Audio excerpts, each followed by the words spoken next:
All right, we begin on politics, where we put the in politics. All questions not so political, yet so political. Our first guest, well, you can call him the man behind the highway revolution, one of the most accepted, loved, old school politicians. Doer, disruptor, sometime also dissenter. Who might he be? Well, it's Mr. Nitin Gadkari. Namaskar, sir. Thank you so much for being our inaugural first guest for Unpolitics. बैठिए. पहले तो बताइए, आपको doctor Gadkari बोलें फिर? Doctor Gadkari बोलें? नहीं, मुझे ना बोलें. मेरे लाइफ में जो कुछ मैं अगर कुछ अच्छाई दिखती है तो उसका श्रेय मेरी माँ को है. धूम धड़ाक करने वाला, मारपीट करने वाला, ऐसा स्टूडेंट लीडर था, एग्रेसिव. मारपीट करते थे? हाँ, मिलिटेंट था. कौन बनेगा बीजेपी का अध्यक्ष, आपको क्या लगता है? बहुत इंपॉर्टेंट सवाल आपका है, पर गलत व्यक्ति है. अगले 5 साल में म्यूनिसिपल सीवेज वाटर के लिए और कचरे के लिए झगड़े होंगे, पॉलिटिकल विवाद होंगे. ये बोलेगा ये कचरा मेरा, वो बोलेगा मेरा, ये बोलेगा मुझे दो, वो बोलेगा मुझे दो. काम तो बहुत उसमें करते हैं, पर ऐसी डेडलाइन देते हैं कि पसीने छूट जाते हैं और जम के डांटते हैं. सही है? पूछ रही हूँ आपसे. झूठ बोलना मेरे समझदार था. सबसे ज्यादा जो चला था वो गदर मूवी का था. मैं निकला गड्डी लेकर, सामने टोल आया. ये बताइए, क्योंकि मैंने ये भी पढ़ा है, सत्य है कि नहीं, कि आपने 72 लीटर अपना यूरिन कलेक्ट किया और अपने उसको जो आपने गार्डनर को दिया, अपने गार्डन दिया मैंने. ये पूरा जो इंटरव्यू अभी तक हुआ है ये हिंदी में हुआ है, थोड़ी बहुत इंग्लिश रही है. अब मराठी में नहीं हुआ है तो पिटाई विटाई तो नहीं होगी ना महाराष्ट्र में? बिल्कुल नहीं होगी.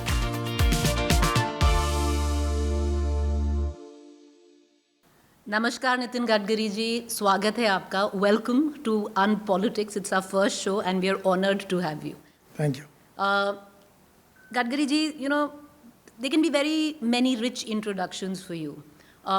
Highwayman, green fuel, green energy evangelist, one of the most loved, accepted, old school politicians, doer, disruptor, sometimes dissenter. There can be lots of मतलब बहुत सारे आपके लिए इंट्रोडक्शंस हो सकती हैं, पर फॉर अनपॉलिटिक्स अगर मैं आपसे पूछूं Gadkari ji, to introduce yourself to our viewers, listeners. मैं ग्रास रूट लेवल का छोटा सा कार्यकर्ता हूँ जो अपने कन्विक्शन के लिए, मेरे रूम में एक संस्कृत का गीत लिखा हुआ है, मनसा सततम स्मरणीयम वचसा सततम वदनीयम लोकहितम मम करणीयम. Politics is a instrument of socio economic reform. और मैं 90% समाजकारण करता हूँ और 10% राजनीति करता हूँ. और कोई मैंने अपने खुशी से इसको स्वीकार किया है. मैं शिक्षा क्षेत्र में, सेवा के क्षेत्र में, handloom, handicrafts, agriculture, organic farming, मेरी रुचि है, उसमें काम करता हूँ. और समाज में ये जो काम करने का उसका मुझे आनंद भी आता है. मैंने कभी एक्सपेक्ट नहीं किया था. मुझे 13 डॉक्टरेट्स, डिलिट्स मिली है, उसमें से 6 एग्रीकल्चर साइंस में मिली है. तो बेसिकली, और मैं कोई बहुत बड़ा त्यागी तपस्वी भी नहीं हूँ. मेरा घर है, परिवार है, बच्चे हैं, सब कुछ देखकर मैं समाज के लिए, शोषित पीड़ित लोगों के लिए जो कुछ हो सकता है वो काम करने की कोशिश करता हूँ. और वो सामान्य व्यक्ति ही जो है मैं हूँ, यही मेरी पहचान है. न मैं बहुत ज्ञानी हूँ, न बड़ा एक्सपर्ट हूँ. और ये लोग कभी कभी जो कुछ लगाते हैं, एक बात बाकी ज़रूर मेरे मन में आई कि किसी भी राजनीतिक नेता के जीवन का सबसे बड़ा कैपिटल अगर कोई होता है तो लोगों का प्रेम और विश्वास और उसके प्रति अफेक्शन, रिकग्निशन, रिस्पेक्ट. मैं इसमें बहुत धनवान हूँ. और जब मुझे across the party line, across the caste, religion, creed, sex, जब लोग मेरे ऊपर प्रेम करते हैं, जबकि मेरा कन्विक्शन साफ है, मैं संघ का स्वयंसेवक हूँ, बीजेपी का कार्यकर्ता हूँ, मेरी विचारधारा पक्की है, ये सब बावजूद भी लोग मुझे जब प्रेम करते हैं तो मुझे लगता है कि ठीक है, यही मेरी पूंजी है. गडकरी, पहले तो बताइए, आपको डॉक्टर गडकरी बोलें फिर? हाँ, डॉक्टर गडकरी बोलें? नहीं, मुझे ना बोले. आपने बोला कि आपको नहीं, मुझे मिली है डॉक्टरेट, में लगा सकता हूँ. पर मैं, सच्चाई है कि मैं 11वीं में 75 साल जो 75 इमरजेंसी लगी, तब 11वीं में था. और उस साल मैं इमरजेंसी के खिलाफ काम करने लगा तो मेरा एजुकेशन करियर ख़राब हो गया. मुझे 52% मार्क मिले. और 49.26% साइंस ग्रुप में मिले और मैं इंजीनियरिंग के एडमिशन के लिए डिस्क्वालीफाई हो गया। मैं अप्लाई तक नहीं कर पाया। इंजीनियर बनना चाहते थे? हाँ, मेरे घर में मेरे बहनों की, माँ की, सबकी इच्छा थी, पर मैं डिस्क्वालीफाई हुआ। तो मैं अक्सर अब ये बात को, जो व्यक्ति इंजीनियरिंग के एडमिशन के लिए डिस्क्वालीफाई हुआ है, अर्जा करने के लिए डिस्क्वालीफाई हुआ है, वो डॉक्टर कैसे बने? तो ये 7 वर्ल्ड रिकॉर्ड बने हमारे डिपार्टमेंट में, ये 13 डिलीट्स मिली है, पर ये कोई मेरा क्रेडिट ऐसा नहीं है, मतलब मैं लगाता नहीं कभी उसको। आपने खुद बोला गडकरी जी के जो पूंजी है आपकी, सबसे बड़ी पूंजी है कि आप एक्सेप्टेबल हैं to all, be it across party lines, be it in your party, you are so much loved. And I have spoken to, मतलब जो मैं रिसर्च कर रही थी इसके पहले, इतने लोगों से बात की है across party line, in your party, I did not find one person who really had anything bad to say about you. Everyone had a good story and love only to say. नहीं, मैं केवल party के लोग सब मुझे बारे में अच्छा कहते हैं ऐसा नहीं है। एक तो बात है कि मेरे पास कोई भी पार्टी का आदमी आता है, मेरे विरोधक भी आता है, और उसका काम अगर सही होगा तो मैं काम करने की कोशिश करता हूँ। अटल बिहारी वाजपेयी जी ने एक बात हमें बताई थी कि जब तक तुम मंत्री नहीं बनते हो तब तक तुम पार्टी के कार्यकर्ता हो, और मंत्री जब बनते हो तब आप पार्टी के मंत्री तो हो ही, पर आप देश के मंत्री हो, और देश का मंत्री जो होता है वो देश के जनता के लिए जवाबदार रहता है। तो आया हुआ कोई भी व्यक्ति हो, उसका कुछ भी काम हो, जो काम कानूनी है वो सबका करना चाहिए, और गैर कानूनी काम अगर होगा तो वो अपनों का भी नहीं करना चाहिए। यही बात पर मैं चलने की कोशिश करता हूँ। डू यू रियलाइज कि आपको ये एक्सेप्टेंस है कि आप उनमें से गिने चुने बहुत कम जो आजकल पॉलिटिशियंस हैं, दैट काइंड ऑफ एक्सेप्टेबिलिटी? ये तो पता होगा सर, इतने सारे इंटरव्यूज करते हैं, सब यही पूछते हैं। आपको सच बताता हूँ, मैंने कभी, मेरा जीवन में न कोई प्लान है, न मेरा अनऑर्गेनाइज इनडिसिप्लिन लाइफ था। कोविड तक तो सभी प्रकार इनडिसिप्लिन अनऑर्गेनाइज था, समय की भी पाबंदी नहीं रहती थी, खाने पीने का समय नहीं रहता था। कोविड के बाद एक थोड़ी रेगुलरिटी आई है कि अब मैं 2.5 से 3 घंटा डेली एक्सरसाइज प्राणायाम करता हूँ, पर मैं कैलकुलेटेड पॉलिटिशियन नहीं हूँ और मुझे बनना भी नहीं है। मैं, जो मेरे दिल में होता है, मन में होता है, वही मुंह पे आता है। जो मुझे पड़ता है वो मैं करता हूँ, जो नहीं पड़ता वो नहीं करता हूँ, जो काम नहीं हो सकता वो नहीं बोल देता हूँ। तो ये स्वभाव के, कभी मुझे तकलीफ भी होती है, इसके कारण नुकसान भी होता है, पर मैं जैसा हूँ वैसा हूँ, और जैसा हूँ वैसा ही दिखना चाहता हूँ। इसके बाद लोग मुझे पसंद करें या ना करें।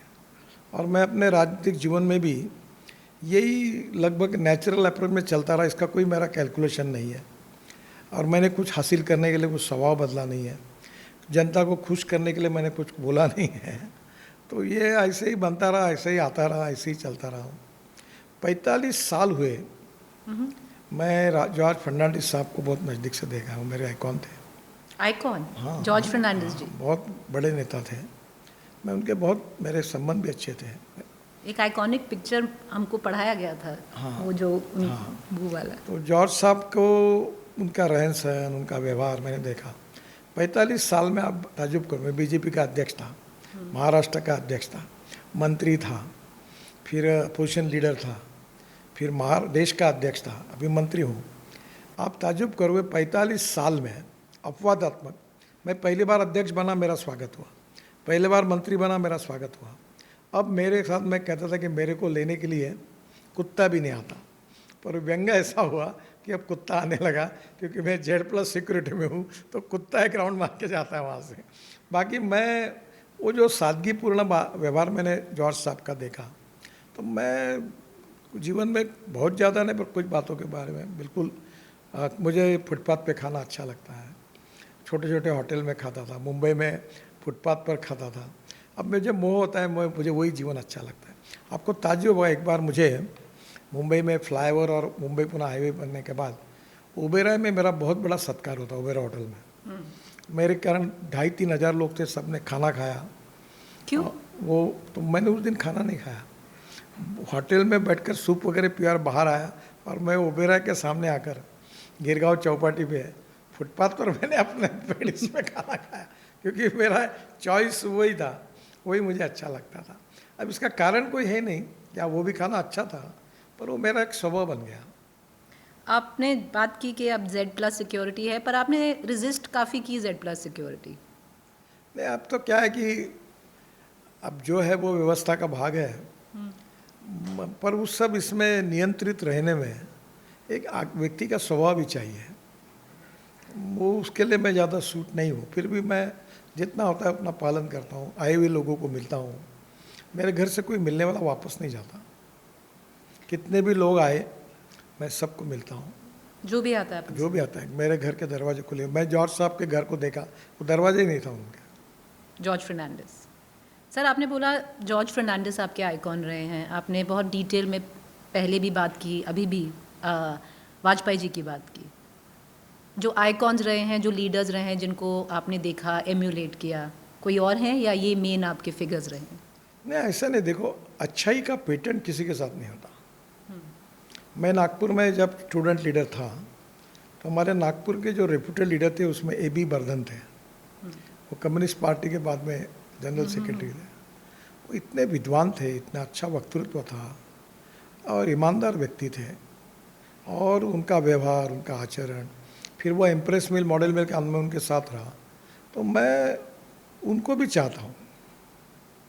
मुझे याद है कि मैं ऐसे अनेक पार्टी के अलग अलग लोग हैं जिनके भाषण मैंने सुने हैं और वो मुझे बड़े अच्छे लगे हैं। यानी समाजवादी पार्टी में स्टॉलवर्ड थे, कम्युनिस्ट पार्टी में स्टॉलवर्ड थे, कांग्रेस पार्टी के थे, BJP में थे, संघ में। सब कुछ नेहरू जी की गलती नहीं है? देखो, ये मैं विवादों में नहीं पढ़ना चाहता हूँ। हर आदमी का बड़प्पन उसके साथ होता है, और हर आदमी में देखो, हमारे में हमें कोई पूर्णांक नहीं है, हम सब अपूर्णांक हैं। आज तक भगवान ने ऐसा कोई व्यक्ति निर्माण नहीं किया कि वो पूर्णांक है। 100% perfection is a impossible concept. हर आदमी की कुछ अच्छाई होती है, कुछ कमियां होती है।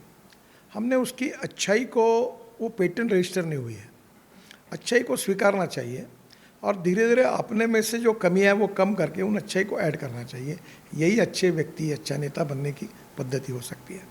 तो जिसमें जो अच्छा है वो देखना चाहिए। अभी मैंने बीच में कंगना रनावत का वो पिक्चर देखा इमरजेंसी के ऊपर, उसमें अलग अलग पहलू थे, उसमें इंदिरा जी का भी एक व्यक्तित्व आया। तो कभी कभी क्या होता है कि हमारी कभी कभी किसी के प्रति एक पब्लिक कंसेप्शन में बहुत से बार इमेज वर्सेस रियलिटी वाली कहानी होती है। अब गलतियां होती है, कुछ समय निर्णय गलत होते हैं, कुछ परिस्थितियां ऐसी होती है, पर हम सापेक्ष रूप से उस व्यक्ति का मूल्यांकन करके उसकी जो अच्छाई है उसको स्वीकार करें। अगर बुराई कुछ लगती है तो वो अपने में ना इसकी कोशिश करें। मुझे एक मेरे मित्र ने पूछा था कि भाई, तो मैंने उसको एक अच्छा उदाहरण दिया कि 2 रेशा है, एक आपकी और एक दूसरे की है। तो आपकी रेशा बड़े करने के 2 ऑप्शंस हैं, एक दूसरे की पूछने का काम करो या अपनी बड़ी करो। द बेस्ट वे इज अपनी बड़ी करने की कोशिश करनी चाहिए। That is to be the best thing, ऐसा मुझे लगता है। पिक्चर पसंद आई आपको इमरजेंसी? हाँ, पिक्चर पसंद आई कंगना की? पिक्चर पसंद आई, पर रेट करिए, हाँ, रेट करिए पिक्चर को। पिक्चर अच्छा है, मुझे अच्छा पसंद आया, पर मेरा इमरजेंसी के खिलाफ ही मैंने अपने जीवन की राजनीतिक शुरुआत की। इमरजेंसी में जो कुछ हुआ, निरपराध लोगों को पकड़ा गया, अनेक लोगों को जिस प्रकार से संघ संस्थाओं पर बंदी लाई गई, आवाज़, fundamental right, freedom of speech ख़त्म की गई। नीरेन डे थे उस समय के अटर्नी जनरल, उन्होंने सुप्रीम कोर्ट में कहा था कि अगर कोई इमरजेंसी में अगर कोई पुलिस वाला किसी का खून भी करता है या गोली मार देता है तो भी उसको न्याय मांगने के लिए क्या न्यायालय में आ नहीं सकता क्या? वो ऐसा न्यायाधीश ने पूछा, तो उसने कहा, milord, I am sorry, because of emergency वो नहीं आ सकता। तो इस प्रकार का वातावरण था। तो इमरजेंसी के तो मैं खिलाफ था, पर वो पिक्चर के रूप में जो बनाया गया, देखो हर आदमी की 1, 2, 3, 4, 5 अलग अलग प्रकार की साइड होती है। हम उसका एक ही स्वभाव, एक ही चरित्र देखकर उसके तरफ जाते हैं, ऐसा नहीं। उसकी अलग अलग बातें होती हैं। तो मुझे लगता है उसका मूल्यांकन करते हुए उसमें से अच्छाई क्या है, बुराई क्या, आप समझ सकते हैं। तो उसको अच्छाई को स्वीकारना चाहिए। आपने अपने इनिशियल पॉलिटिकल करियर की बात की। गडकरी जी, सही है कि आपने अपने ओपोनेंट का चुनाव फंड किया था? नहीं, कहीं मैं ग्रेजुएट के चुनाव में जब खड़ा था, जी। एक सिद्धार्थ सोनटक्के करके एक पत्रकार थे, वो खड़े थे, उनके साथ भी मेरे मित्र ही काम कर रहे थे।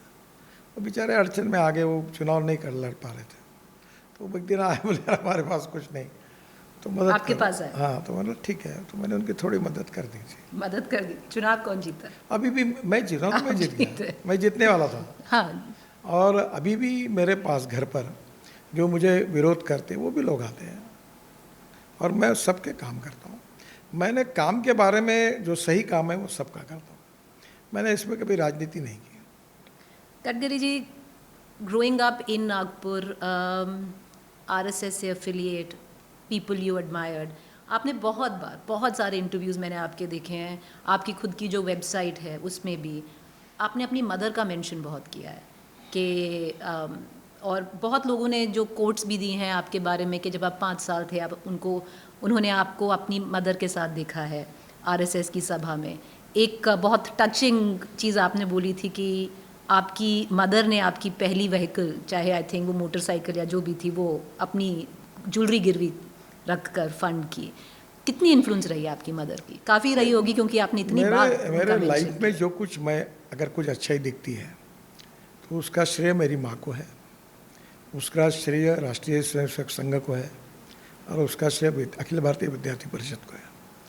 ये दो संस्था और मेरी माँ, और बाद में मुझे कुछ अच्छे लोग भी मिले। अभी मैंने नहीं, इतना बीजेपी उस समय स्थापना है, बीजेपी तो 1980 में हुई, पर जो मेरे बचपन में है तो वो जो संस्कार मिला। और अभी मैंने एक किताब लिखी थी, मराठी में आई है, कि मानवीय प्रबंधन राष्ट्रीय स्वयंसेवक संघ का ह्यूमन मैनेजमेंट एक स्वयंसेवक के नज़रों से।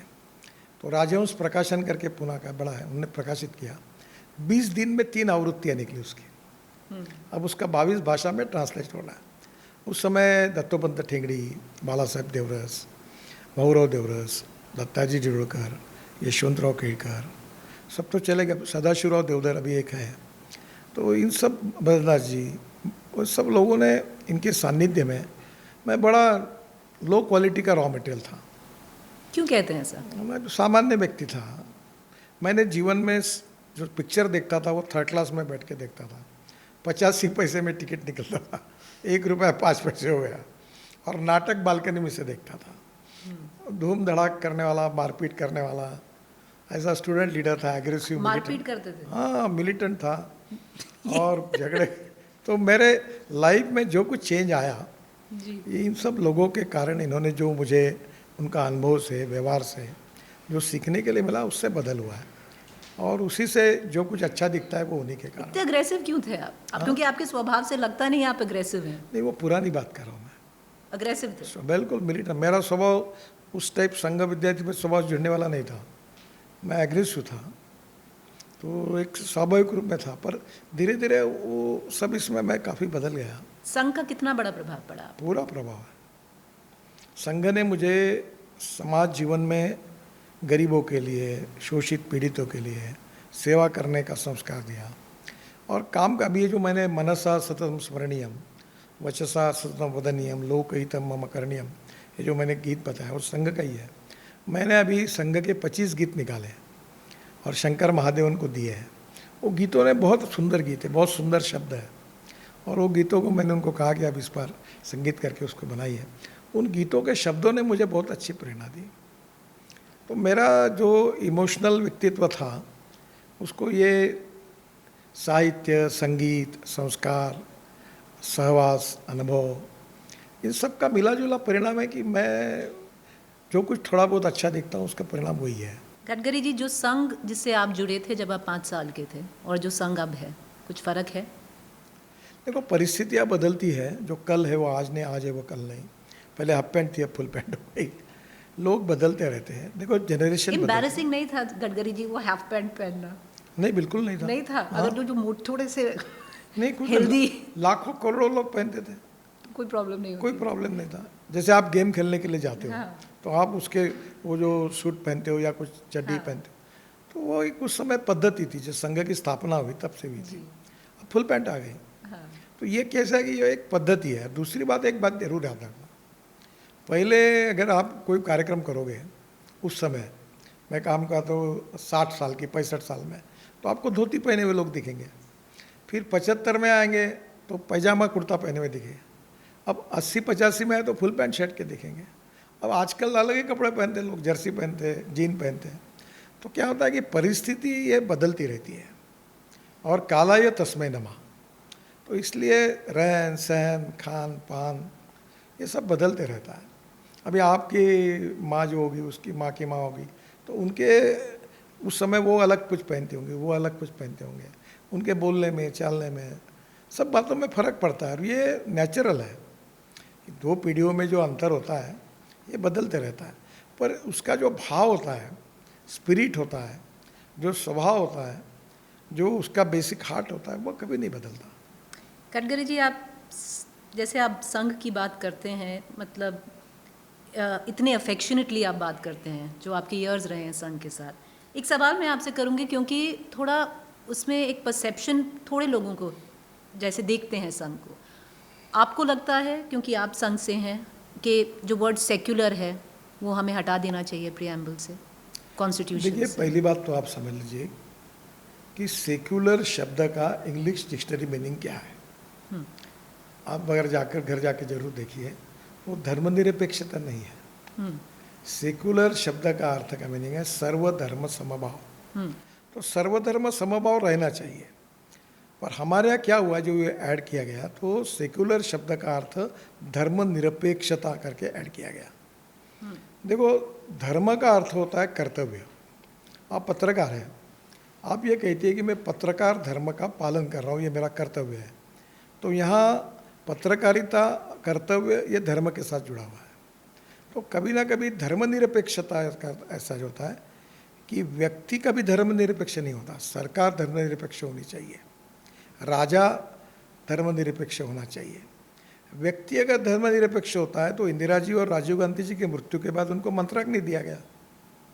तो व्यक्ति कभी धर्मनिरपेक्ष नहीं होता, सरकार धर्मनिरपेक्ष होनी चाहिए, राजा धर्मनिरपेक्ष होनी चाहिए, और हमारी सिस्टम जुडिशरी धर्मनिरपेक्ष होनी चाहिए, executive wing, legislative wing, media बिल्कुल इसी प्रकार से होनी चाहिए। पर हमने क्या किया है कि हम गलत अर्थ लगाकर फिर उसका प्रचार करते हैं, और धीरे धीरे अर्थ ऐसा हुआ कि अपीजमेंट ऑफ वन कम्युनिटी, ये अर्थ धर्मनिरपेक्षता हुआ। Justice with all and appeasement of none, ये सर्वधर्म समभाव का अर्थ है।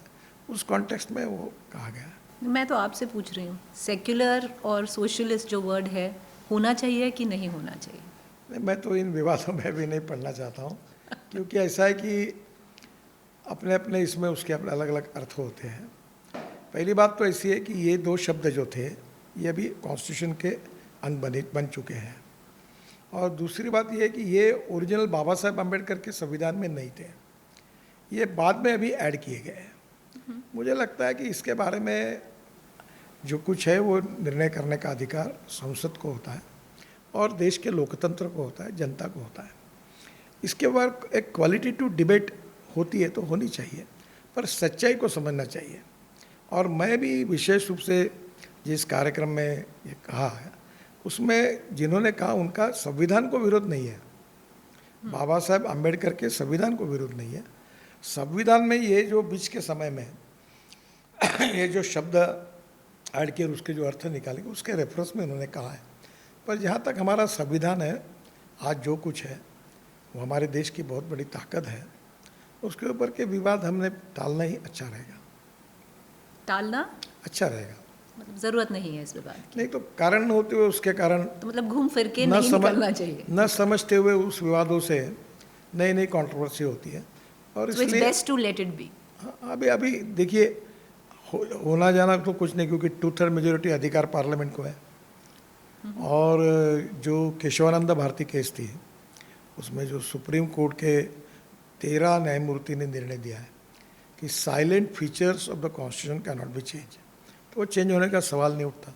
पर बाबा साहेब अम्बेडकर का जो संविधान था उसके बारे में हुआ है। ये जो ऐड किया है, आपको पता होगा 75 के इमरजेंसी के बाद बहुत सी बातें संविधान में ऐड की गई थी, यहाँ तक प्रधानमंत्री के ऊपर आप केस भी नहीं कर सकते, ये भी ऐड किया हुआ था। पर बाद में जनता पार्टी के वो संविधान की दुरुस्तियाँ रद्द की गई। तो समय के साथ बदलती रही परिस्थितियों में परिस्थितियाँ बदली है। मुझे लगता है संसद में इसका अधिकार है, और संविधान का भाव ध्यान में रखकर हमने अब इन विषयों पर और नए विवाद निर्माण करने के बजाय जनता जब करना है, संविधान जिसको करना है वो करते रहे, या करना है नहीं करना है। अब इसके ऊपर विवाद टालना ही अच्छा रहेगा, ऐसा मुझे लगता है। गडकरी जी, संघ से बीजेपी और नागपुर से दिल्ली का सफ़र जो आपका रहा है, कैसे इनकैप्सुलेट करेंगे? अच्छा रहा है। मैं दिल्ली विद्यार्थी, पसंद नहीं है आपको, ये बात तय है। अभी तो ऐसा मैं कहूँ, दिल्ली तो मेरी डेस्टिनी बनी हुई है। अब मैं आता हूँ दिल्ली, ने क्या है, यहाँ पोल्यूशन बहुत है, सही, ये और तो जहाँ मैं यहाँ रहता हूँ तो आप बताइए, आप तो एक इनोवेटिव उसमें देखते हैं हर चीज़, ग्रीन फ्यूल, ग्रीन एनर्जी, तो कैसे इसका मतलब सोल्यूशन कैसे ये निकाला आपने जाए? अच्छा सवाल पूछा है। मैं दिल्ली में अभी 1 लाख करोड़ रुपए के काम कर रहा हूँ, जिसकी लिस्ट मैं आपको दे दूंगा, और 40,000 करोड़ के और काम कर रहा हूँ दिल्ली एनसीआर में। दिल्ली को ट्रैफिक जाम से मुक्ति मिले। दिल्ली के प्रदूषण में 40% कंट्रीब्यूशन ट्रांसपोर्ट सेक्टर का है, जिसका मैं मंत्री हूँ। तो मेरी, इसलिए मैंने electric, ethanol, biodiesel, LNG, CNG, hydrogen, flex engine, ये सब लाया है। ग्रीन फ्यूल और अल्टरनेटिव फ्यूल मेरा मिशन है। हाइड्रोजन की गाड़ी है मेरे पास, फ्लेक्स इंजन पे 100% इथेनॉल की गाड़ी है, इलेक्ट्रिक की गाड़ी है, उसी में मैं बैठता हूँ, प्रचार भी करता हूँ। अब मुझे दिल्ली के प्रदूषण के ऊपर मैंने एक सुप्रीम कोर्ट को, चीफ जस्टिस ने मुझे आमंत्रित किया था, एक किताब लिखी हुई है, उसमें मैंने दिल्ली का प्रदूषण कैसे कम हो सकता है इसके ऊपर कुछ लिखा है। अभी दिल्ली में, पंजाब और हरियाणा में 220 लाख टन परली राइस स्ट्रॉ होता है, और अभी एक नया रिसर्च हो गया है कि ये 400 प्रोजेक्ट ऑलरेडी आ रहे हैं, अभी 90 चालू हो गए, कि 5 टन ऑफ राइस स्ट्रॉ से 1 टन सीएनजी मिलता है, बायो सीएनजी, जो ट्रैक्टर, बस, स्कूटर उसमें चल सकती है। और अभी 5, 10 टन, 15 टन के प्लांट उसमें आए, और करीब 20 लाख टन परली अब यूज़ हो रही है। और ये जो सीएनजी है, ये अब ट्रक, बसेस में जाएगा, उतना फॉसिल फ्यूल का इंपोर्ट कम होगा। दूसरी बात, इससे लिग्नेंट करके एक बाय प्रोडक्ट निकलता है 35 to 40%। ये पेट्रोल अपने बिटुमेन में डालकर हमने 1 किलोमीटर रोड बनाया, सेंट्रल रिसर्च रोड ऑर्गेनाइजेशन और प्राज इंडस्ट्रीज पुणे दोनों ने मिलकर, नागपुर जबलपुर पे। और वो road bitumen road, petroleum bitumen से अच्छा बना, तो उससे बिटुमेन बनता है। और अब जो हमारे यहाँ जो पानीपत है, उसमें इंडियन ऑयल ने प्लांट शुरू किया है कि परली से 1 lakh litre ethanol, 150 ton bio bitumen per day, और 78,000 टन सस्टेनेबल एविएशन फ्यूल, हवाई ईंधन तैयार हो रहा है। तो मुझे लगता है कि आने वाले समय में वेस्ट टू वेल्थ, इसमें ये परली जलना ही 3-4 साल में बंद हो जाएगा, क्योंकि परली में वैल्यू क्रिएट हुई। तो परली न जलने के कारण दिल्ली का प्रदूषण कम होगा। तीसरी बात हमने तय की कि हमने अब एनएचआई में अभी रोड कंस्ट्रक्शन में प्री कास्ट मैंडेटरी कर दिया है, तो ताकि ये सीमेंट, रेती, बदरी आती, बिल्डिंगें बनती, इससे पोल्यूशन वो नहीं होगा। दूसरा, दिल्ली में 4 कचरे की टेकड़ियाँ हैं, उसमें गाजीपुर के टेकड़ी की हमने 7 मीटर हाइट कम कर दी। अभी तक हमने हमारे डिपार्टमेंट में 80 लाख टन कचरा निकाल के रोड में डाल दिया, तो ताकि उसमें तो जो दिल्ली सरकार सारा क्रेडिट ले रही है वो आप कर रहे हैं? मैं ही लेगा, पूरा मैंने डाला हुआ है। मैं क्रेडिट की बात नहीं करता, क्रेडिट अच्छे काम का कोई भी ले, पर उसको सेग्रीगेट करना, उसमें प्लास्टिक, रबर, ग्लास, मेटल को अलग निकालना, और वो कचरा हमने UR2 में और दिल्ली मुंबई हाईवे में डाला। दिल्ली मेरठ के समय अगर ये हो जाता तो मैं पूरी एक टेकड़ी खाली कर देता। ये दिल्ली मेरठ रोड पर एक है ना कचरे की टेकड़ी, वो भी खाली कर, पर अभी कल ही मैंने, अब दिल्ली में और हम लोग 40,000 करोड़ का काम कर रहे हैं, और मैंने आदेश दिया है कि अब इसमें पूरा एग्रीगेट नहीं, कचरा पूरा अंदर डालना है, ताकि मैं एक सपना रख रहा हूँ कि दिल्ली की चारों टेकड़ियों को ख़त्म करके मैं वहाँ गार्डन बने, एजुकेशन इंस्टीट्यूशन बने, स्पोर्ट्स स्टेडियम बने चाहता हूँ। मैं नागपुर में मैंने खुद ये किया है कि हमारे कचरे का 400 हेक्टेयर जगह थी, वहाँ अभी सिम्बोसिस यूनिवर्सिटी वर्ल्ड वो आई है, 10,000 बच्चे पढ़ रहे हैं। फिर 50 एकड़ जगह हमने नरसिंह मुंजी को दी, वहाँ KG to PG वो इंस्टीट्यूशन आई। फिर कचरे को सेग्रीगेट करके हम 28 टन CNG बना रहे हैं, और नागपुर में गंदा पानी जो है, जो टॉयलेट से निकलता है, वो शुद्ध करके हम महाराष्ट्र सरकार को बेचते हैं, 300 करोड़ रुपए उससे हमको महापालिका को मिलते हैं। तो ये मैं भी दिल्ली के प्रदूषण के लिए छोटी मोटी ऐसे बहुत निर्णय किए हैं। जनरेटर सेट जो है दिल्ली में, ये पूरे अब इथेनॉल पे चलने चाहिए, निर्णय होने की आवश्यकता है। अगर बिजली जाती है तो आप उसको इथेनॉल में कन्वर्ट करो, नो डीजल। और मैं कंस्ट्रक्शन इक्विपमेंट, JCB है ना, उसको मैंने आग्रह किया था कि इसको आप हाइब्रिड में सीएनजी पे बनाइए। तो जेसीबी सीएनजी और डीजल हाइब्रिड बना तो उनको 1000 जेसीबी का ऑर्डर मिला। मैंने बजाज की अभी एक मोटरसाइकिल लॉन्च की पूना में, तो सीएनजी पे चलती है। तो 1 किलोमीटर का खर्चा पेट्रोल मोटरसाइकिल में 2 रुपये 40 पैसे आता है और सीएनजी का खर्चा 1 रुपये आता है। You know, it's so interesting because the minute I asked him that question on conservation, sustainability, his eyes lit up. मतलब जो आपकी आंख में एक अलग सी चमक आती है जब इन चीज़ों की आप बात ये करते मेरी कमिटमेंट है। अभी हमने बाम्बू के क्रैश बैरियर बनाए 70 किलोमीटर लोहे के बजाय। अब मैं फ्लेक्स इंजन ये सब के पीछे पड़ा हूँ ट्रांसपोर्ट मिनिस्टर बनाते, ताकि पेट्रोल डीजल कम हो जाए। आपने दिल्ली की बात की गडकरी जी, तो ये जो दिल्ली सरकार, आपकी इसमें क्या राय है? क्योंकि दिल्ली सरकार कह रही है जो एंड ऑफ लाइफ व्हीकल्स हैं, जो पहले पूरा एनजीटी के तौर से जो चला हुआ आ रहा है कि इनको हटाना चाहिए, एक पूरी मुहिम छिड़ी 5-6 साल से यही हो रहा है कि इनको हटाया जाए।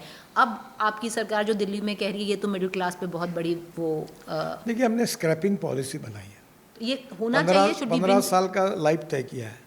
उसके बाद उसका फिटनेस सर्टिफिकेट लेना पड़ता है। अगर फिटनेस नहीं है तो उसको स्क्रैप करना है। पर आपको एक बात बताता हूँ, जो व्हीकल स्क्रैप करोगे उसको 3% नए व्हीकल में वो सर्टिफिकेट डिस्काउंट मिलता है जो पर ये तो कह रहे हैं अभी स्क्रैप करने की जरूरत नहीं है जो आप दिल्ली सरकार कह रही दूसरी उसका फिटनेस सर्टिफिकेट होगा तो प्रॉब्लम नहीं कोई। तो जो आप अग्री करते हैं, जो फिटनेस सर्टिफिकेट, फिटनेस देखो, जो 15 साल पहले की ट्रक जितना पोल्यूशन करती है वो नए 5 ट्रक उतना कर रहे हैं। ऐसी ट्रक अगर घूमेगी तो दिल्ली में प्रदूषण की लेवल क्या है? क्या दिल्ली का प्रदूषण कम नहीं होना चाहिए? ये एयर पोल्यूशन दिल्ली की जनता की ज़िंदगी ख़त्म कर रहा है। ये बहुत सीरियस सब्जेक्ट है, एयर पोल्यूशन, वाटर पोल्यूशन, और दोनों को युद्ध स्तर पर कम करना चाहिए। ये जो वायरल इन्फेक्शन हो रहा, तबीयत बिगड़ रही है, स्वास्थ्य की बीमारी आ रही है, हमें शुद्ध हवा चाहिए। तो फिटनेस सर्टिफिकेट अगर इन गाड़ियों का हो then it's no problem. Law बना हुआ है, और नहीं है फिटनेस तो स्क्रैपिंग करना पड़ेगा। अब हमारे स्क्रैपिंग सेंटर पूरे देश में 2000 बन रहे हैं, उसमें से 125-150 बन गए। तो फिर अब वो जरूरत नहीं है कि 10 साल के बाद अगर बात फिट है या नहीं, स्क्रैपिंग करने के बाद नए गाड़ी के टैक्स में आपको सहूलियत है, आपको ओईएम में सहूलत है, बहुत से आपको एडवांटेज है। बट दिस न्यू पॉलिसी के 10 साल के बाद अगर आपकी डीजल की व्हीकल जो दिल्ली में थी पहले, चाहे फिटनेस सर्टिफिकेट हो या ना हो, आपको स्क्रैप करनी ग्रीन ट्रिब्यूनल ने दिया हुआ निर्णय अलग है, और भारत सरकार ने 15 साल का, मैं एनजीटी की बात कर रही हूँ जो पहले दिल्ली सरकार फॉलो कर रही है। तो निर्णय दिल्ली सरकार को करना है, क्या करना चाहिए। एनजीटी का निर्णय उनके ऊपर हुआ है। पर मैं आपको एक बात मानता हूँ। दूसरी बात क्या कहूँ, हमें ecology and environment, ethics and economy, ये 3 इंपॉर्टेंट ईज हमारे सोसाइटी के हैं। हमें कल जो कर्जा लेके आए हैं और उनका बैंक का कर्जा भी अभी बाकी है, तो आखिर वो बेचारी की गाड़ी अगर आपने ख़त्म कर दी तो उसकी रोजी रोटी के प्रश्न खड़ा है। हमको इंटीग्रेटेड अप्रोच में सभी बातों को सोचना होगा। प्रदूषण को कम करना तो हमारी प्रायोरिटी भी है, पर उसके साथ साथ इकोनॉमी में गरीब आदमी मर न जाए, बैंक का बोझा लेके उसका सुसाइड करने की नौबत में, ये भी सोचना होगा। और बिटवीन द लाइन सबसे मार्ग निकाल के आगे जाना होगा। तो ये प्रदूषण की जो आप बात कर रहे हैं, इसीलिए आपने कहा था कि मैं दिल्ली आता हूँ पर जाने की डेट पहले फिक्स कर लेता हूँ। मुझे प्रॉब्लम, मैंने इस सेंस में कहा कि मैं जब आता हूँ तो मुझे आने के बाद तुरंत इन्फेक्शन शुरू होता है, कब बढ़ जाता है, तो मुझे ये जो पोल्यूशन है सहन नहीं होता। ये मेरी समस्या है। चलिए, क्योंकि पॉलिटिक्स की बात कर रहे थे, पर बात करते हैं जिसमें आई एम श्योर आपको ज़्यादा इंटरेस्ट है, आपकी मिनिस्ट्री की। जो आपने टारगेट सेट किया है Gadkari ji as transport and highway minister of 100 kilometers per day, unachievable target है? कठिन है, पर मेरे डिक्शनरी में इम्पॉसिबल शब्द नहीं है। इम्पॉसिबल का अर्थ है आई एम पॉसिबल। अब आप पूछोगे ये कैसे होगा? अभी हम 36 अभी कितना कर रहे हैं? 36-38 किलोमीटर पे हैं। तो ये जो कर रहे हैं, अब सुनिए मेरा प्लान क्या है। हाँ।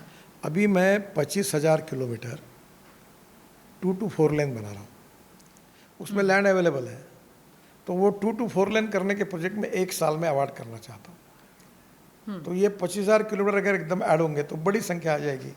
फिर अभी मैं थोड़ा BOT, हाइब्रिड एन्युटी, उसकी भी स्पीड बढ़ा रहा हूँ।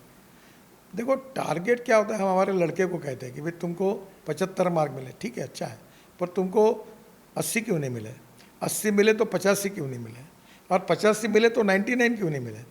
तो टारगेट ये बड़ा ही होता है। मैंने आज तक जो टारगेट तय किए तो लगभग पूरे हुए हैं। ये जो टारगेट मैं कह रहा हूँ ये कठिन है, बहुत डिफ़िकल्ट है, पर ये टारगेट है, ये मेरा डिक्लेरेशन नहीं है कि मैं ये करूँगा, ये टारगेट है, उद्दिष्ट मैंने तय किया है। शायद 2 साल के अंदर, 3 साल के अंदर मैं उद्दिष्ट पूरा कर पाऊँगा। तो कैसे करेंगे? जो ये 4 लेन आप बना रहे हैं, 4 नहीं, लेन का मैं किलोमीटर होगा या अवार्ड, सिंगल लेन का देखो, होगा? पैसे की कमी नहीं है, अवार्ड फास्ट कर रहा हूँ, लैंड एक्विजिशन के कामों को गति दे रहा हूँ, सीलिंग एनुअल प्लान की निकाल दी है, तो मैं जिसके लिए मैं और क्वालिटी के साथ कॉम्प्रोमाइज़ नहीं करूँगा, कॉन्ट्रैक्टर और अधिकारियों पर कड़ी कार्रवाई करूँगा अगर क्वालिटी खराब होगी तो अब मैं ये इस बातों में इनका समतोल रखते हुए मैं अवार्ड की स्पीड बढ़ा रहा हूँ। देखो, मैं आपको पहले ही बताया कि मैंने जो डिक्लेयर किया है वो टारगेट है, ये टारगेट पूरा करना बहुत कठिन है, डिफ़िकल्ट है, ये भी मैं मानता हूँ, पर ये डिफ़िकल्ट और कठिन है बावजूद भी मैंने वो उद्दिष्टों को डिसाइड किया है। ये मेरा डिक्लेरेशन नहीं है कि मैं इतने दिन में इतना करूँगा, ये मेरा टारगेट है, तो शायद संभवतः मैं इसको पूरा कर पाऊँगा। इसमें दो राय नहीं है Gadkari ji that you have change the face of the Indian highways. I think the Indian highways networks has increased, if I'm not wrong, in the last 15 years by 60%. And that is unimaginable. And you can take credit for that. पर इसमें बहुत सारी चीज़ें ऐसी भी हैं जो जल्दबाजी में होता है। अब देखिए, देयर आर न्यूज़ ऑफ गड्ढा हो गया हाईवे पे, ऐसा आपने एक हाईवे बना दिया जो 90 डिग्री में है, जल्दी जल्दी ने कॉन्ट्रैक्टर में, जो मध्य प्रदेश में जो केस आया था। ये सारे जो केसेस हैं इनको कैसे देखते हैं? आज वो पहली बात, एक ब्रिज गिर गया 90 है, डिग्री वाला हाईवे हमारा रहता है। आप एक बात समझ लो, वो आपका नहीं। इस देश में टोटल 72 लाख किलोमीटर का टोटल रोड्स है, उसमें मैं केवल 1,50,000 किलोमीटर हूँ, पर गाली सबकी खाते हैं। 40% देश का ट्रैफिक हमारे नेशनल हाईवे पे चलता है। अब मैं केवल नेशनल हाईवे का मंत्री हूँ, फिर स्टेट हाईवेज है, दिल्ली में डीडीए के रोड है, दिल्ली म्यूनिसिपल कॉर्पोरेशन के रोड है, दिल्ली स्टेट के रोड्स है, फिर अलग अलग प्रकार में रूरल रोड्स है, जिला पंचायत के डिस्ट्रिक्ट रोड्स है, स्टेट पीडब्ल्यूडी के रोड्स है, फिर कई एमएमआरडी है, कई एनआईटी है, उनके रोड्स है। तो I am only responsible for NH. अब प्रॉब्लम होता है, कहीं भी गड्ढा दिखा के मेरे नाम पे चिपका देते हैं और कभी कभी क्रेडिट में मुझे देते हैं। अभी समृद्धि मार्ग महाराष्ट्र का, महाराष्ट्र सरकार ने बनाया, उसमें मेरा क्रेडिट नहीं है, वो देवेंद्र फडणवीस के नेतृत्व में लोग मुझे क्रेडिट दे देते हैं। तो कभी कभी ये होता है, पर ये पहली बात, ये रोड की क्वालिटी सुधरनी चाहिए। दूसरा एक बात समझिए कि हर गड्ढा पड़ा है यानी कोई बदमाशी के, ऐसा नहीं होता। कहीं देखो, डांबर और पानी इनकी दुश्मनी है, और जब पानी में इतना पानी बरस रहा है, क्लाइमेट चेंज हुआ है कि बादल 15-20 बार फट रहा है उत्तराखंड में, पानी बाढ़ बढ़ रहा है, रोड पानी में डूब रहे हैं, तो नेचुरल कैलेमिटीज़ भी बढ़ रही है। फिर भी ये हमारी जिम्मेदारी है कि कुछ भी हो, हम ऐसे रोड बनाए कि वो कभी ना टूटे। अभी दिल्ली मुंबई पुणे हाईवे मैंने बनाया, कब?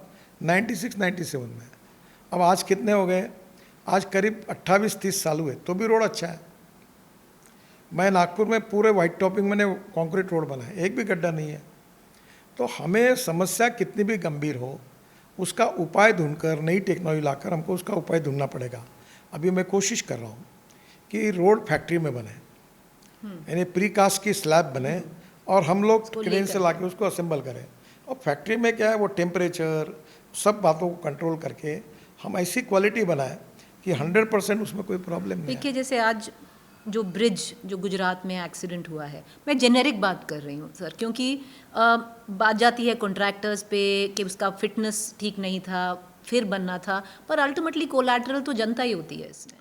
देखिए, एक बात बताइए, देखो, एक्सीडेंट ये डिफरेंट थिंग है, और जो काम करते समय बेईमानी और फ्रॉड करके गलत करो वो दूसरी बात है।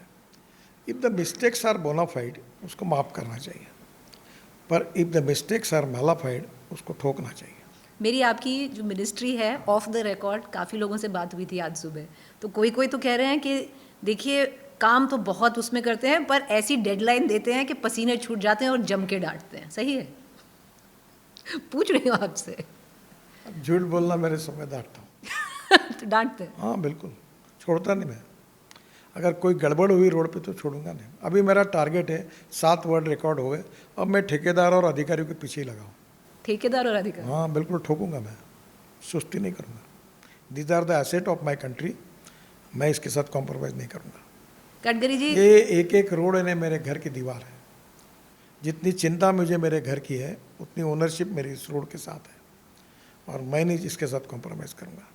ज़रूर पैसा कमाइए, 10 पैसे ज़्यादा लीजिए, क्वालिटी के साथ कॉम्प्रोमाइज़ नहीं होगा। गडकरी जी, टोल्स पे जो सारे मीम्स थे देखे होंगे आपने, कोई फेवरेट मीम था आपका? अब निकल गए पूरे। निकल गए। अभी देखे मैंने थे? 3,000 रुपये का जो पास लाया है, हाँ। मुझे बड़ा वेदनादायक विषय था।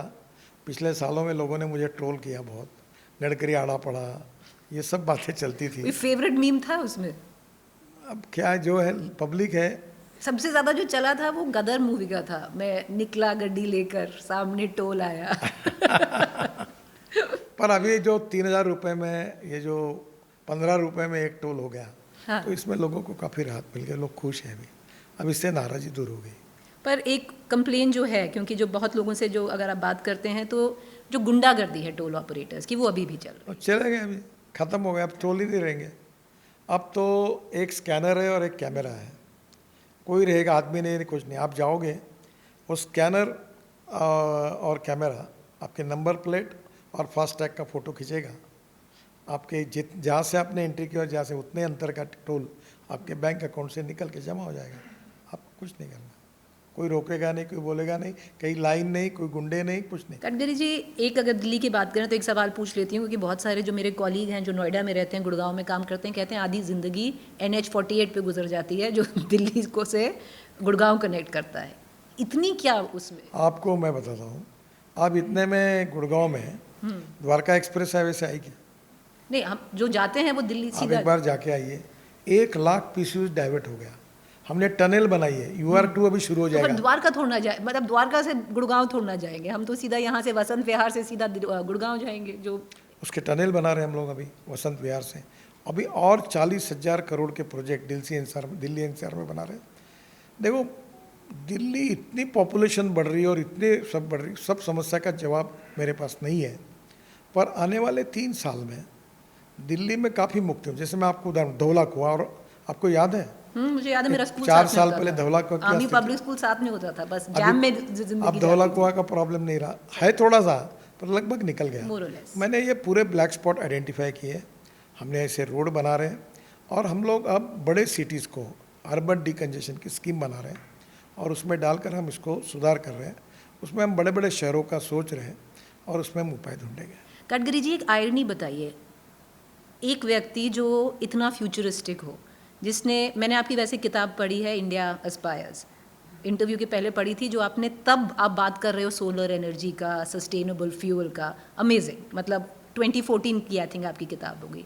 और एक आदमी जो इतना फ्यूचरिस्टिक है, जो सब कुछ एथेनॉल की बात करता है, हाइड्रोजन गाड़ी में चलता है, रोड्स नियरली 60% इंक्रीज़ कर दिया है रोड नेटवर्क, वही आदमी वही और बात करता है कि एक हमें ह्यूमन यूरिन बैंक बनाना चाहिए जिससे हम एज खाद और मैन्योर फॉर प्लांट्स। इसमें कहाँ मेल आता है? मेरी इस बात की मजाक कुछ लोगों ने उड़ाई जो समझ नहीं पाए। अब हंसी तो आती है गडकरी जी, तो मैंने जब पढ़ा मुझे भी आई। तो आपको मालूम है, नंदिनी नीलकणी जो है, उनकी पत्नी साइंटिस्ट है, उसने मेरा सपोर्ट किया था, बड़े बड़े साइंटिस्ट ने किया। आपको एक बात समझ लीजिए, यूरिन कंटेंस यूरिया, और ये देश 2 लाख करोड़ का यूरिया इंपोर्ट करता है। तो मैंने कहा वो यूरिन को कॉन्सेंट्रेट करके वो अगर हम प्लांट को देते हैं तो हमारा उतना यूरिया कम होगा। दूसरी बात, आपको आप सत्य बता दो, आप बाल काटते हैं, महिला पुरुष दोनों काटते हैं। मैं 4 ट्रक बाल खरीदता हूँ तिरुपति से, और एमिनो एसिड बनाता हूँ, एमिनो एसिड बेस्ड माइक्रोन्यूट्रिएंट्स बनाता हूँ। प्लांट बूस्टर है मेरा, पॉपुलर है पूरा, 3-4 करोड़ का मैं एमिनो एसिड बेचता हूँ हर साल, किसानों को देता हूँ। अब ये क्या है कि ये आपको दूसरी बात बताऊँ, जहाँ ड्रेनेज का पानी बहता है वहाँ गोभी बहुत, आप दिल्ली में जो सब्जियाँ खाते कहाँ से आती है, आपको ये पता है क्या? यमुना पर गंदा पानी यमुना का यूज़ करके जाता है। तो आखिर क्या होता है कि आखिर ये पानी में जो फर्टिलिटी की उसकी जो वैल्यू होती है उसका उपयोग होता है। अब ये आपको और एक बात बताता हूँ, मैं 25,000 टन बायो फर्टिलाइज़र बनाता हूँ, जो शुगर मिल में जो स्पेंट वॉश निकलता है, हज़ार्डस है वो, उसमें प्रेस मड निकलता है, प्रेस मड में स्पेंट वॉश डाल के, फ्लैश डाल के, और फिर उसको ये एमिनो एसिड डाल के, इतना पॉपुलर है भू सुरक्षा नाम का खत हमारा। और मेरे को अभी 88 टन एकड़ में गन्ना हुआ। मेरे यहाँ 1-1 किलो का प्याज हुआ है ऑर्गेनिक। अभी यूट्यूब पे करोड़ों लोगों ने देखा वो। आपके आपके खुद के गार्डन में? हाँ। ये बताइए, क्योंकि मैंने ये भी पढ़ा है, सत्य है कि नहीं, कि आपने 72 लीटर अपना यूरिन कलेक्ट किया और अपने उसको जो आपने गार्डनर को दिया अपने हाँ गार्डन दिया के लिए? मैंने हमारे। वो प्याज आप खाते हैं? अभी इसमें गलती क्या है, देखो way conversion of waste into wealth. आप मालूम है, आप जितना कचरा फेंकते हो जी। उसको सेग्रीगेट करके जो ऑर्गेनिक वेस्ट निकलती है, ऑर्गेनिक वेस्ट में ये फरीदाबाद में इंडियन ऑयल के लोगों ने कल्चर तैयार किया है, वो ऐड करके ऑर्गेनिक मैनुअल बनता है, बहुत अच्छा बनता है। ये कल्चर फरीदाबाद में है। आपको मालूम है कि आदमी की जो विष्ठा होती है उससे जो खाद निकलता है, आप मुझे बताओ गोबर का खाद कैसे कितना अच्छा प्रभावी है। पूरे ये जो जैविक खेती है उसमें हम जीवामृत तैयार करते हैं, मालूम है आपको? जीवामृत मैंने 200 लीटर पानी में एक 20 लीटर गाय का गोमूत्र और 10 लीटर गाय का गोबर और 1-2 किलो गुड़ और थोड़ा काली मिट्टी बढ़ के डाल के उसको सड़ाते हैं और उसको स्प्रेइंग करते हैं और पेड़ विदाउट फर्टिलाइजर बड़ा अच्छा क्रॉप आता है। और वो गोबर उसमें डालते हैं। क्या गाय के गोबर का कितने फायदे मालूम है? मेरे घर पर उधर गोबर से पेंट बना है और इतना सुंदर सफ़ेद पेंट है, इसके बाजू में जो कॉन्फ्रेंस रूम में दिखाऊंगा आपको। तो ये कोई भी चीज़ जो होती है उसका वैल्यू एडिशन होता है, उसकी प्रोसेस होती है, उसका ट्रांसफॉर्मेशन होता है। अभी आपके कपड़े हैं, ये जो कतरन काटते हैं, मेरा एक प्रोजेक्ट है जिसमें मैं गालीचे बना, अभी आपको एक प्रेजेंट दूंगा बाद में। वो पूरा गालीचा लोग बोलते हैं 10,000 का, 8,000 का है, 400 में बनता है और 500 में बेचते हैं। रोज़ आप योगासन व्यायाम कर सकते हो उसके ऊपर। Waste to wealth. आप ये देखो टेक्नोलॉजी इतनी बदली हुई है कि हम ये conversion of waste into wealth कर रहे हैं। और ये कि आदमी की यूरिन में नाइट्रोजन है। अब ये क्या बोलोगे कि हंसते हैं लोग, तो अब इसमें थोड़ा तो आपके जो आपके जो बच्चे हैं, जो आपकी वाइफ है, उस जो गार्डन को आप मैन्योर सेल्फ मैन्योर करते हो, उस गार्डन से वो जो सब्जी फल निकलते हैं वो सेवन मुझे बताइए, गांव में जो इस प्रकार का खाद तैयार होता है वो तो गोभी के लिए यूज करते हैं ना। अच्छा ठीक है। आप जो रोज खा रहे हैं जी, वो खाद कौन सा है, उसमें कौन से किससे खाद बना, ये कहीं देखा है क्या आपने? सच्चाई ये है कि ऑर्गेनिक अभी ये दिल्ली की म्यूनिसिपल वेस्ट है जी, ये क्या शुद्ध है क्या? वो वेस्ट ही है, कचरा है, सड़ा हुआ अनाज है, उसमें फल है, फूल है, सब्जी है, उसमें प्लास्टिक, ग्लास, मेटल्स जो है उसको कल्चर ऐड करके उससे बारीक खाद बनाया।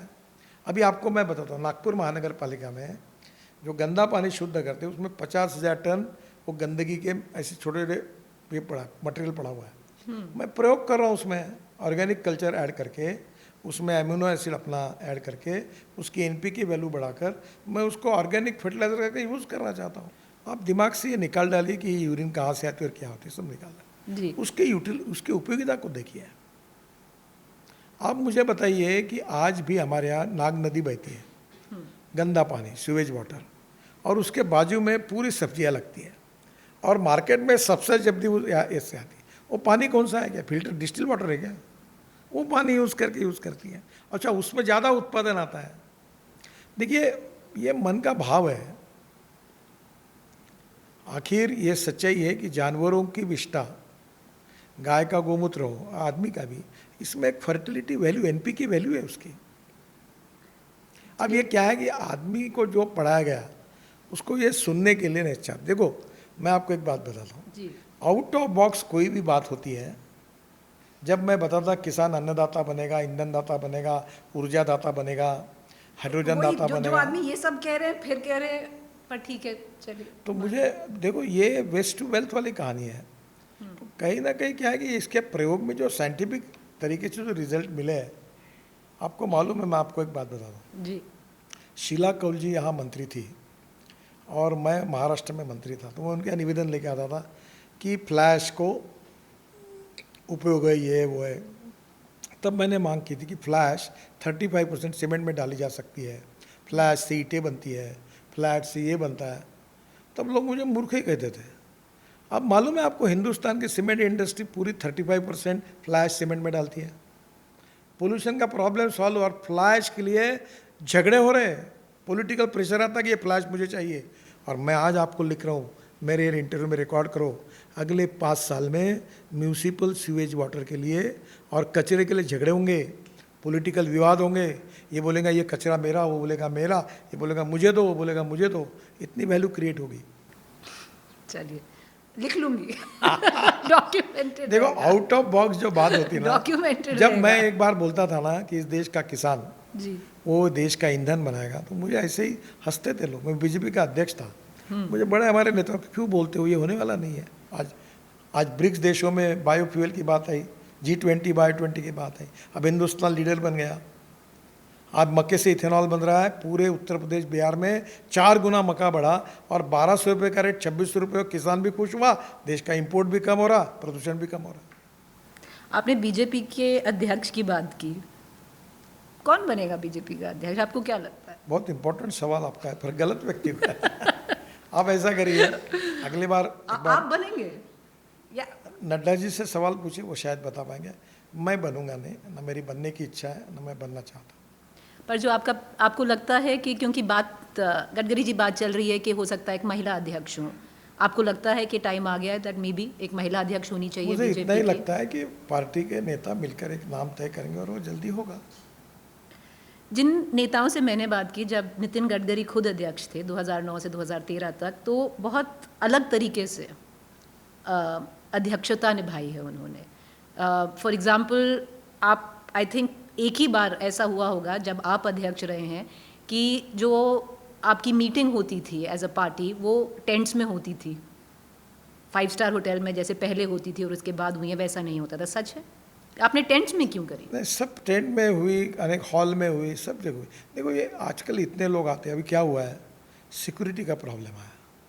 अगर हम मीटिंग कोई इसमें एक टेंट में करते तो पहले पुलिस वाले ऑब्जेक्शन लेते हैं, साहब यहाँ मत करिए। उनके टेंशन बढ़ जाते हैं, बोलते cover area low, compound wall लो, एंट्री रिस्ट्रिक्ट करो। अब समस्या भी बढ़ी हुई है। देखो मीटिंग कहाँ होती है, सुविधा के अनुसार होता है, कन्वीनियंस की बात होती है, पर व्यवहार और आचरण जो है वो ज़मीन पर जो व्यवहार है वो अपना कैसा होना चाहिए, ये महत्वपूर्ण है। और मुझे लगता है वो बीजेपी में उसका अनुकरण होता है। आपको क्या लगता है कि क्योंकि आप खुद अध्यक्ष रह चुके हैं, आपको ये तो कहने की फुल राइट है कि कैसा अध्यक्ष होना चाहिए नेक्स्ट? देखिए, भारतीय जनता पार्टी की एक परंपरा है कि अध्यक्ष कैसा होना चाहिए अगर पूछते हैं तो जो पूछने के लिए अपने पास आता है उसको बताना चाहिए, मीडिया में और पब्लिकली इसकी चर्चा नहीं करनी चाहिए। यही डिसिप्लिन का पालन सबने करना चाहिए। मैंने आज तक यही किया। मेरे से जब बात हुई है तब मैंने अपना राय उनको दे दी है। आपसे बात हुई इस बार? जो कंसर्निंग लोगों ने पूछा तो अपनी राय मैंने दे दी है। और उसमें महिला का कोई हो सकता है रोल? ये आगे मैं नहीं बता पाऊंगा, मेरी राय कॉन्फिडेंशियल है, वो मैंने उनको कन्वे कर दी। महिला का रोल इतना कम आरएसएस में क्यों है? कभी महिला अध्यक्ष बन पाएगी आरएसएस की? क्यों नहीं बन पाई? राजमाता विजयाराजे सिंधिया हमारी नेता नहीं थी, सुषमा स्वराज हमारी नेता नहीं थी, सुमित्रा महाजन हमारी नेता नहीं थी। कितनी बड़ी बड़ी नेता, महिला नेता बीजेपी में नहीं हुई है। सर संचालक बन सकती अभी रेखा गुप्ता मुख्यमंत्री नहीं बनी है दिल्ली। आरएसएस की सर संचालक बन सकती हैं कोई महिला? नहीं, आरएसएस में महिला है ही नहीं है। राष्ट्रीय सेविका समिति करके आरएसएस से पैरेलल महिलाओं का संगठन है जो लगभग आरएसएस के विचार चलता है। वहाँ हमारी संचालिका जो है, जो आरएसएस जस्ट, वो महिला है। तो हम कभी मतलब ये the twain shall never meet? नहीं, अलग अलग है, विचार एक है, संगठन एक है, पारिवारिक संगठन है, पर आरएसएस में महिलाओं का भी जो शाखा में महिला नहीं आती। मैंने जब आपकी गडकरी जी जो किताब पढ़ी, इंडिया एस्पायर्स, विजनरी है, आपने डेवलपमेंट की बहुत बात करी है।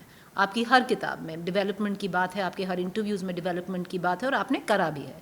You are seen as somebody who can be looked as a man who is developed this country, और बहुत कम नेता उनमें गिनती होती है, तो वो आपका सौभाग्य भी है। पर आपको लगता है कि एक पार्टी में सिर्फ एक ही विकास पुरुष हो सकता है? नहीं, ऐसा कोई नहीं है। देखो, आप जो प्रश्न पूछ रहे हैं उसका जो इंटेंशन है, उसमें हमारे पार्टी के आज विकास पुरुष नरेंद्र मोदी जी है। आपको क्या पता मेरा इंटेंशन क्या था सर? नहीं, जो जिनके नेतृत्व में, क्योंकि नेतृत्व के साथ हम काम करते हैं, मैं भी उनके नेतृत्व में काम कर रहा हूँ, और उनके 11 साल के रेजिम में जो कांग्रेस 60 साल नहीं कर सकी, वो 11 साल में हमारे पार्टी ने, उनके नेतृत्व में सरकार ने करके दिखाया है। और मुझे कोई दावा नहीं है कि मैं कोई विकास पुरुष हूँ। देखो, पहली बात क्या है, अपने बारे में क्या अच्छा बुरा सोचना है वो अधिकार जनता का। हमने अपने बारे में नहीं सोचना चाहिए। मैं तो चला जिधर चले रास्ता, मुझे क्या पता कहाँ मेरी मंजिल।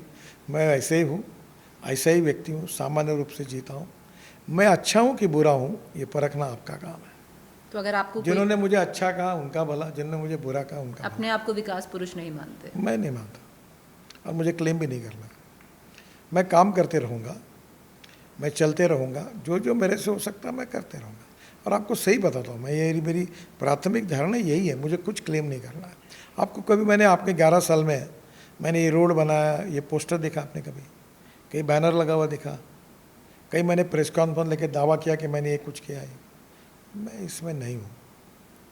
मैं ये भी साधु सन्यासी भी नहीं हूँ, मैं राजनीतिज्ञ हूँ।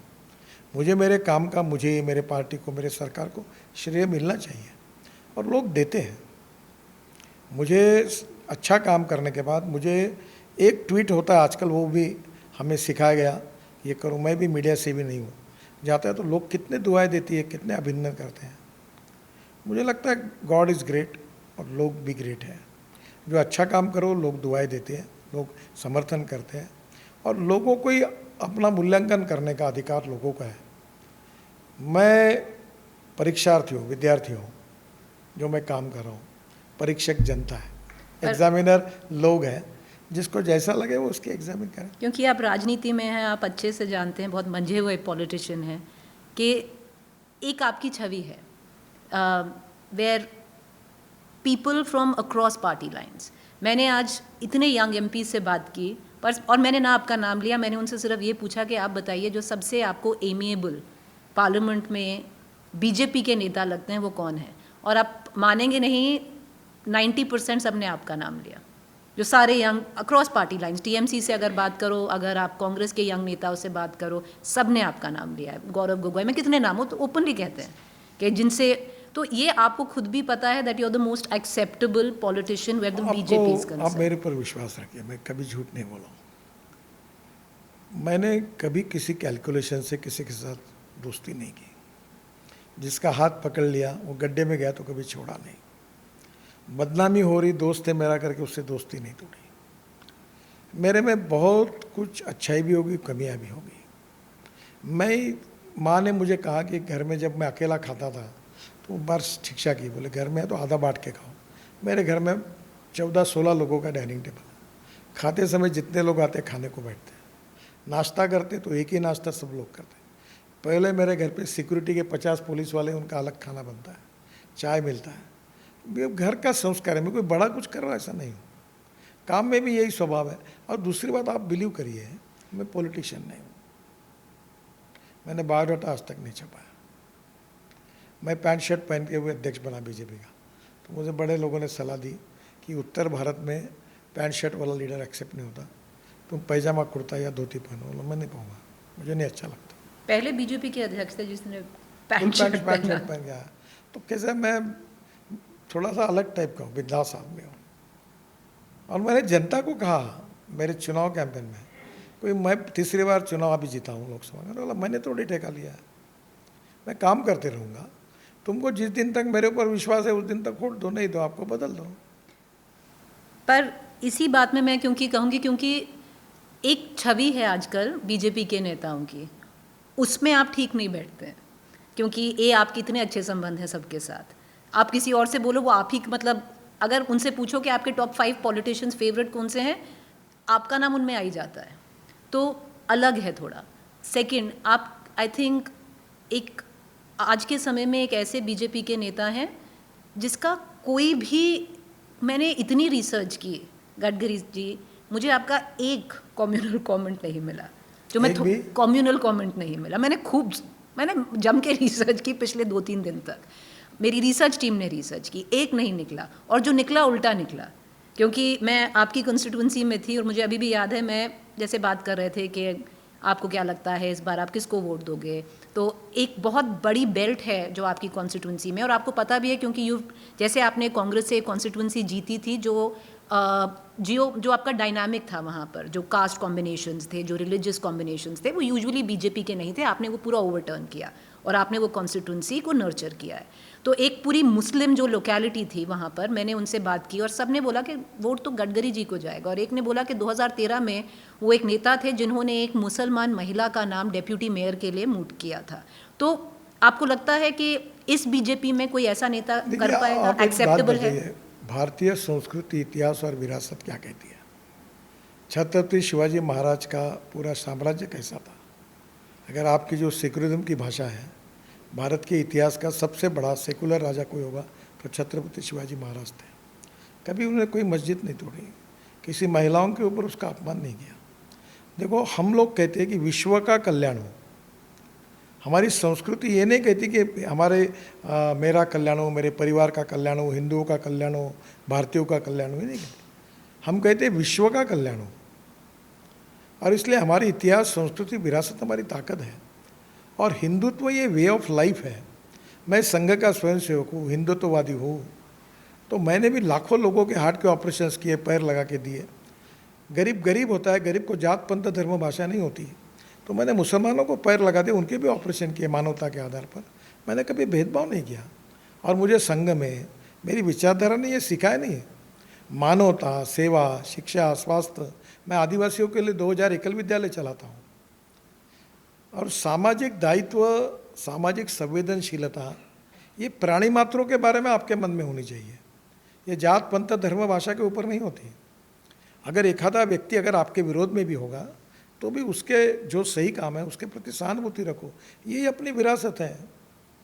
पर गडकरी जी, आपको लगता है कि in this time the BJP that it is, that any leader would be able to moot like you did Muslim women's name for deputy mayor and it will be accepted and it will be okay? देखिए, कभी भी हो सकता है। हमने अनेक बार BJP में हुआ है। और हमारे यहाँ प्रधानमंत्री मोदी जी ने पहली बार हमको कहा सबका साथ, सबका विकास, सबका प्रयास। उन्होंने कहा कि किसी को डिस्क्रिमिनेट मत करो। अब परसेप्शन कभी कभी बिगड़ जाते हैं। ऐसा क्यों है कि एकमात्र नेता आप ही हैं जो ये फॉलो कर रहे हैं? एटलीस्ट लग तो ऐसा ही नहीं, ऐसा गलत है, सब गलत फॉलो है। कर रहे हैं। देखने वालों का नज़रिया अलग अलग है।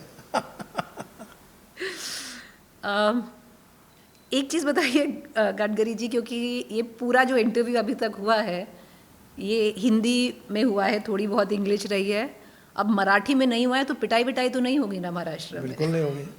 देखो, वास्तविक रूप से ये सब विवाद निरर्थक है। हिंदी हमारी राष्ट्रभाषा है, मराठी हमारी मातृभाषा है।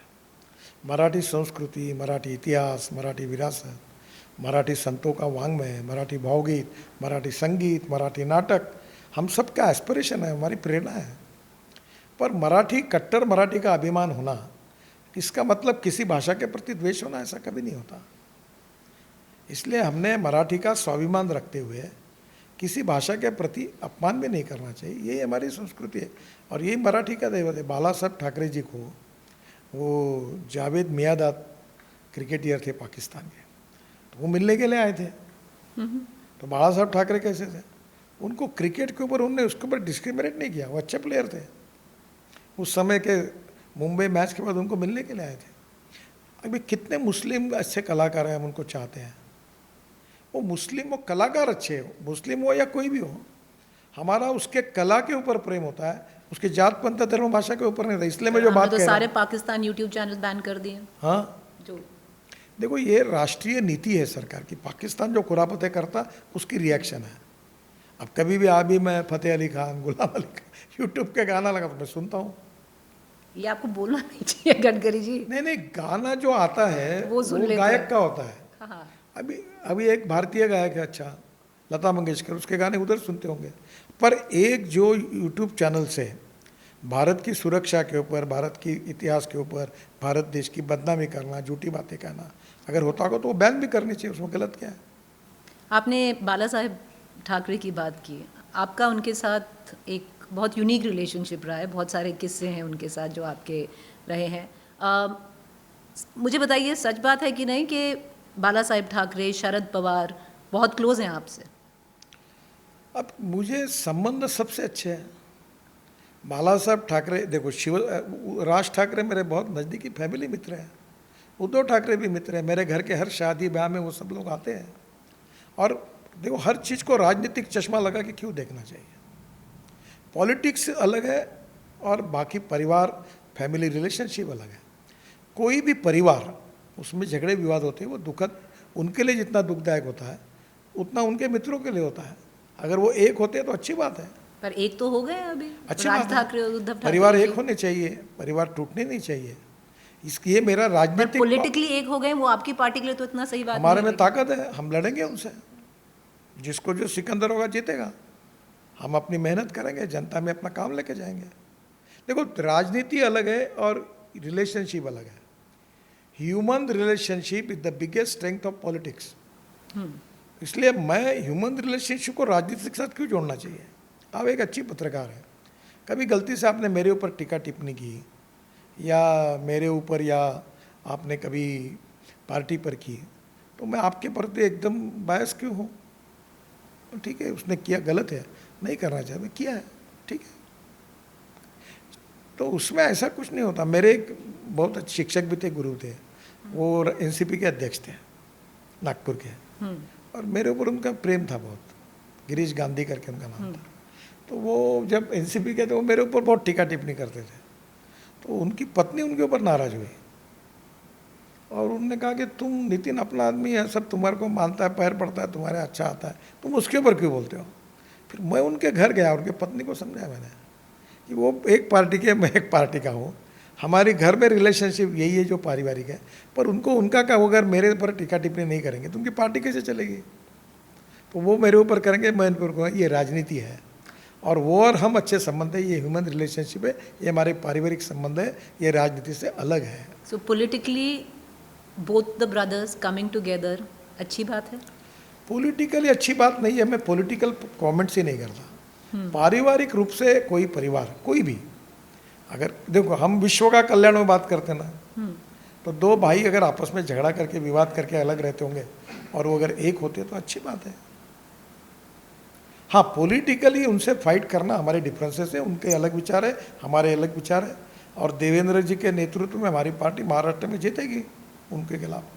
हम पूरे ताकत से उतरेंगे, वो उनका काम करे, हमारा काम करे। बाला साहेब ठाकरे का कोई किस्सा याद है आपको? बहुत किस्से हैं। समथिंग दैट यू बाला साहब का, मैं एक बार उनको गया था, ये अड़चन है, वो अड़चन है, वो अड़चन है। उन्होंने एक्रिलिक के शीट पर एक लिखा हुआ वाक्य की शीट मेरे को एक दे दी, I like people who can get the thing done. Nitin, ये पकड़ हाथ में बोले, आइंदा ये मेरे सामने ये बातें मत बताइए, अड़चन है, वो अड़चन है। मैंने तेरे को मंत्री बनाया, अड़चने सुनने के लिए नहीं बनाया, सुलझाने के लिए बनाया, सॉल्व करके लाओ। सही बात है, आपको वो चड्डी छाप कहते थे। नहीं, मजाक करते थे बाला आपके साहब, हाँ मजाक करते थे। क्यों? एक बार वो जो नासिक के है ना वाइन वाले, सुला वाइन वाले, हाँ जो नासिक, बाला साहब रोज वाइन लेते थे। अच्छा, हमने पढ़ा था वार्म बियर लेते थे। नहीं, वाइन भी लेते थे, बियर भी लेते थे। हाँ, तो मैं गया तो वो भी बैठे थे, चौगुले सीनियर थे, अभी मालूम नहीं क्या है वो। तो मुझे बोला बेटा, मेरा परिचय कर दिया, फिर बोले वाइन लाओ, तो दोनों ने लिया और मुझे लाया। तो उन्होंने बोला सब मैं नहीं पीता। बोले क्यों? बोला मैंने कभी पी नहीं, मेरी माँ के बड़े संस्कार है। बोला सब मैंने कभी पी नहीं। तो बोले चौगुले को, उन्होंने कहा ये चौगुले, ये नितिन चड्डी छाप है, इसको गोमूत्र और गोबर से वाइन बना तब पिएगा। वो तो सही कह रहे हैं, गोमूत्र का आपने अभी पूरा आपने उन्होंने मजाक में कहा, मैं हंसता रहा, पर मैंने कहा मैं बाला साहब मैं नहीं पीऊंगा ये।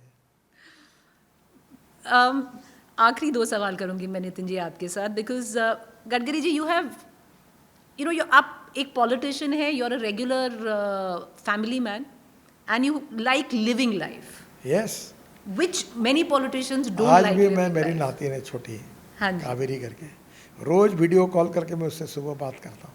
जो आपकी, और मेरे घर में मेरे नाती, मेरे लड़के, मेरी लड़की, हर दिन टाइम निकालते हैं। हाँ बिल्कुल निकालता हूँ। वो करीब 3-4-5 दिन बाहर खाना खाने।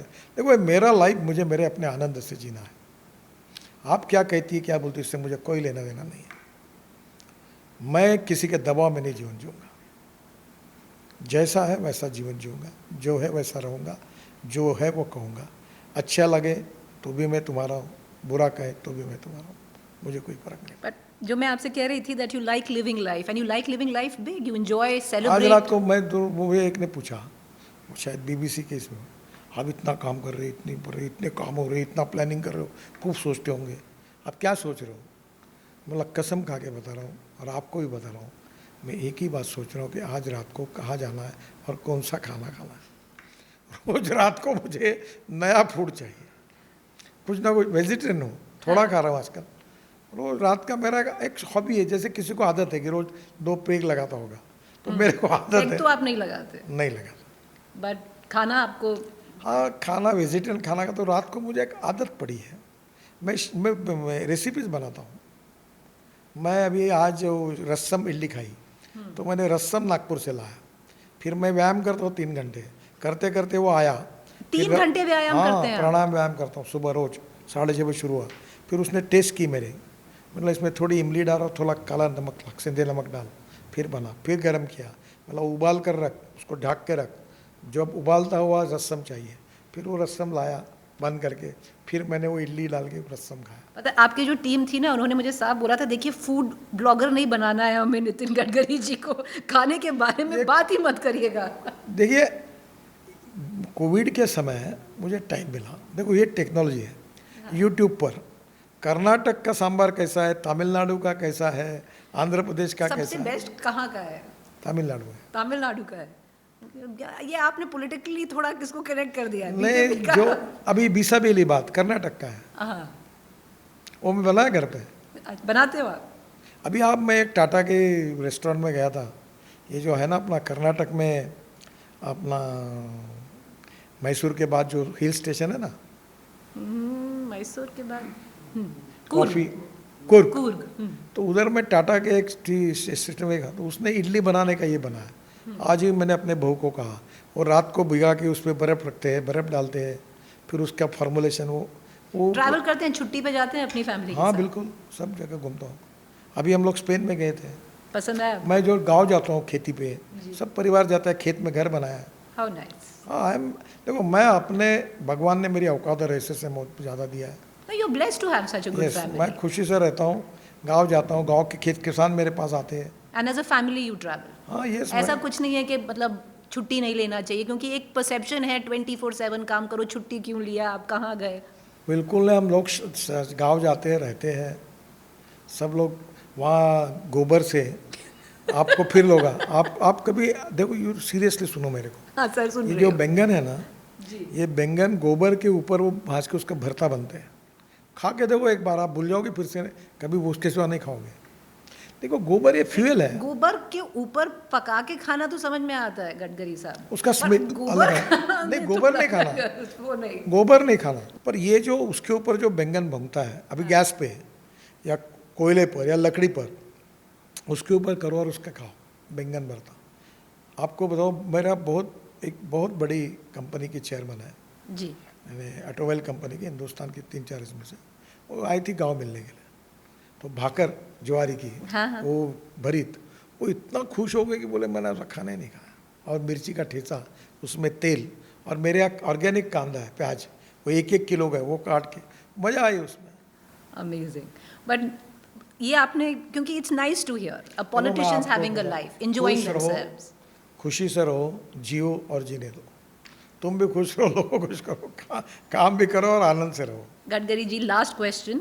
आपने बोला काम करो, आनंद से रहो। आप मतलब एज की कभी बात नहीं करनी चाहिए, but do you see a long innings for yourself, या एक रिटायरमेंट डेट सेट है? प्रॉब्लम एक हो रहा है कि मैं जो 25 साल में जो काम करता था, वो ही मैं अभी करने की कोशिश करता हूँ, क्योंकि मैं समझ नहीं पा रहा हूँ कि मेरी भी उम्र हो गई।